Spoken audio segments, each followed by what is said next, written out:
Problème résolu de Fernando Sorrentino. Qui ne connaît le groupe financier Insignia, expert en opérations de crédit pour véhicules, machines agricoles et industrielles et bien meubles complexes en général. Je travaillais 3 ans dans la succursale du quartier de Parc Patricio, situé avenue de Casero. Suite à ma promotion, l'entreprise me muta à la succursale de la zone de Palermo, avenue de Santa Fe. Comme j'habitais rue Costa Rica, à 600 mètres de là, le changement fut à mon avantage.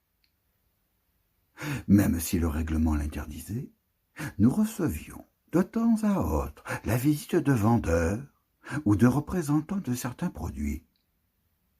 Les directeurs étaient généralement tolérants et les laissaient passer, si bien que les employés avaient pris l'habitude d'acheter à ces gens-là.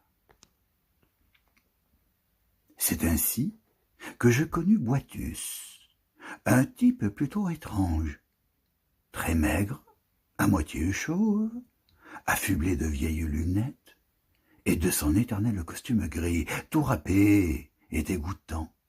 On aurait dit un personnage échappé d'un film de l'époque du cinéma muet.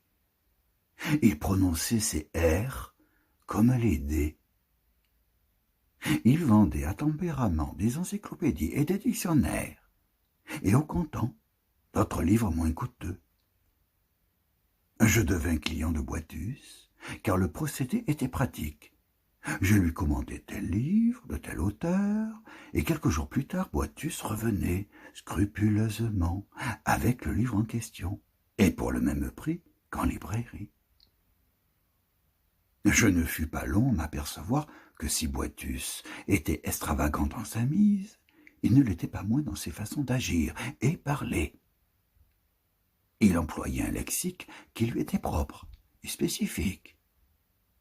Pour se référer à Juan Pérez, le président de la nation, il disait l'administrateur machin chouette. Il ne marchait pas dans la rue, mais sur la voie publique. Il ne voyageait pas en bus, en métro ou en train, mais utilisait le système de transport public pour passagers. Jamais il ne disait « je ne sais pas », toujours « j'ignore ». Une conversation un jour me laissa abasourdi. De mon bureau, alors que je travaillais au détail d'une affaire, j'entendis Lucie, une des plus anciennes employées, et à 2 doigts de la retraite, lui demander « Dites, Boitus, vous n'avez jamais songé à vous marier ?»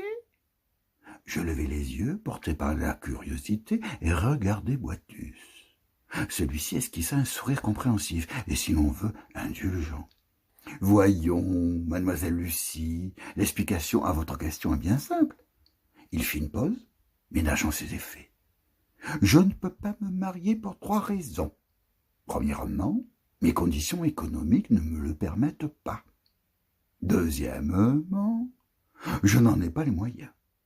Troisièmement, je n'ai pas d'argent. » La réponse de Boitus, et surtout le visage stupéfait de Lucie, me provoquèrent un faux rire, que je dissimulai au mieux. « Eh bien, pensai-je, ce Boitus est un sacré petit rigolo. »